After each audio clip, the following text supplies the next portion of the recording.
In this week's video, I wanted to share with you my experience with childhood abuse. This started with my mum playing favourites for my little sister. I first noticed my mum playing favourites when I was 5, and this was at Christmas time, and my sister got huge presents. There was an Anastasia horse and cart thing, and bracelets, necklaces, a whole pile of stuff, and I got a tiny little ornament like this big and a couple of cheap bracelets, and that was it. By this point, my mum and dad had been separated since before my sister was born, and my dad had bought me and my sister rollerblades for Christmas. It was the next day, on Boxing Day, when me and my sister were outside on the rollerblades trying them out, and my sister was going down a little bit of a slope and she fell backwards and hit her head on the concrete.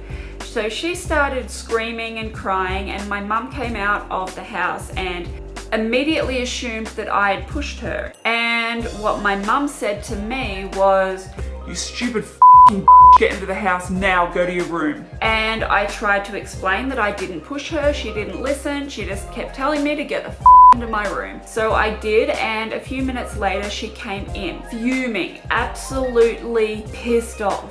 And she broke everything in my room. She smashed all of my Christmas presents, everything on my walls, everything on my shelves.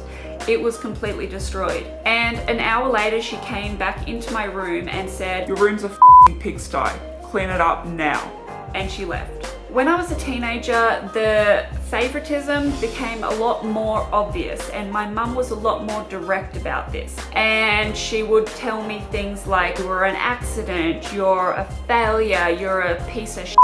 One time my sister and her friend broke into the school during school holidays, and they wrote out merit awards to each other. And for some reason, my mum was acting as if she was ashamed of me for what they had done. And I found out a few years after this what she had said about me behind my back. I don't believe that she would do something like that. That's more of what Chloe would do. And at no point had I given her a reason to think that I would do something like that. There were quite a few times when she would just start an argument out of nothing. She would accuse me of losing something or hiding something or stealing something. One time she came into my room screaming at me and accusing me of hiding the broom, which I didn't. I had no idea where the broom was. And with my mother, she would get into these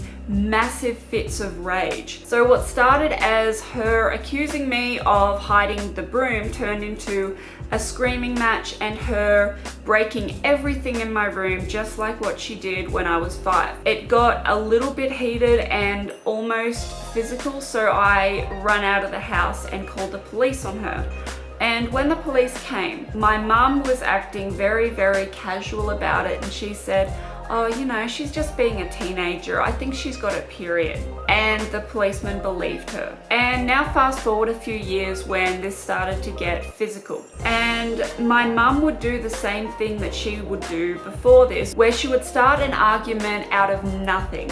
She would accuse me or my sister of doing something, and it would turn into an all-out war where she would throw things, she would push me, she would yell, scream, everything that she could possibly do. At this point, my sister had sort of become aware of what my mother was like, and she wasn't really playing into the favoritism part as much as she did when she was a kid. And when my mum would start to get physically abusive at me, it would usually result in my sister getting a backhand as well. And there was one time where my mum grabbed a hold of my wrist really bloody hard to the point of it hurting and shoved me against the wall. And then one day I just couldn't take it anymore. I was sitting watching TV and she came out of her bedroom and started an argument about nothing and started screaming and yelling, and she picked up something that she was going to throw at me. So I stood up so I wouldn't be in the firing line to get that thrown at the back of my head.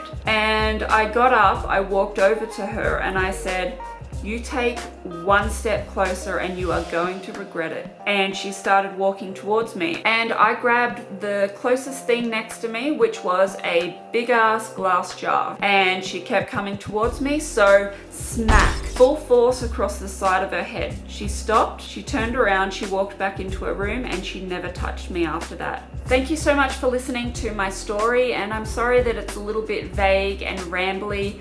And Mum, if you're listening to this, sorry, not sorry. Please give this video a big thumbs up and please subscribe if you haven't already. Thank you so much for watching. I love you all, and I'll see you next week. Bye.